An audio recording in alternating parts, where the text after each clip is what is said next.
ভাই আমার কাছে না টাকা নাই, আমার কি এক প্লেট বিরিয়ানি দেওয়া যাবে? মুরগি দিয়ে দিল ভাই, চলবো? ভাই কি বলছেন? ওই মানি ব্যাগ বাসায় থুয়ে পড়ছে আর ফোনটা অফ হয়ে গেছে, কোনো ওয়ে নেই। আপনি আমার ভাই না, কোনো সমস্যা নাই, আপনি গিয়ে বসে, আমি দিচ্ছি। যান ঠিক আছে এই যে ভাই নেন, কিছু লাগলে আমার বললেন। ঠিক আছে ভাই। আপনার পানি দে।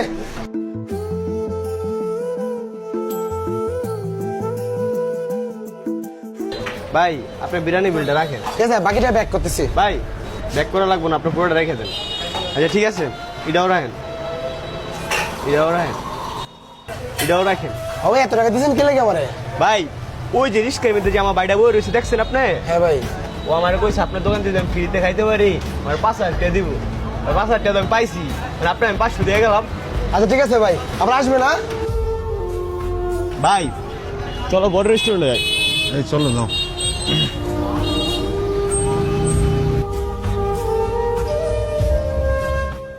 ভাই এই রেস্টুরেন্ট কি আপনার?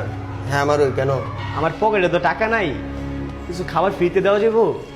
এই বেটা, 32 লাখ টাকা খরচ করে রেস্টুরেন্টটা দিছি, আমার রেস্টুরেন্টে কি ফ্রিতে খানা যে তোর ফ্রিতে খানা দিমু? যা এখান থেকে। ভাই দেখেন না একটু ম্যানেজ করা যায় কিনা।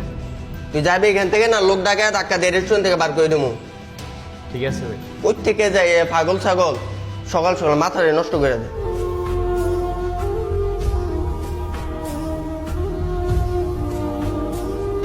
তুই গেছিলে রেস্টুরেন্টে?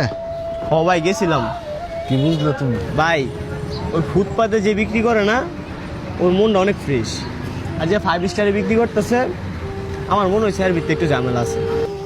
শোনো, তুমি ধনী হও বা গরিব হও, তোমার মন মানসিকতা ফ্রেশ থাকতে হবে, তাহলে তুমি জীবনে কিছু করে খাইতে পারবে। আর এটা বোঝার জন্যই তোমার আমি 2টা জায়গায় নিয়ে হয়েছি। বুঝতে পারছি ভাই আমি। আচ্ছা ঠিক আছে মামা, যান।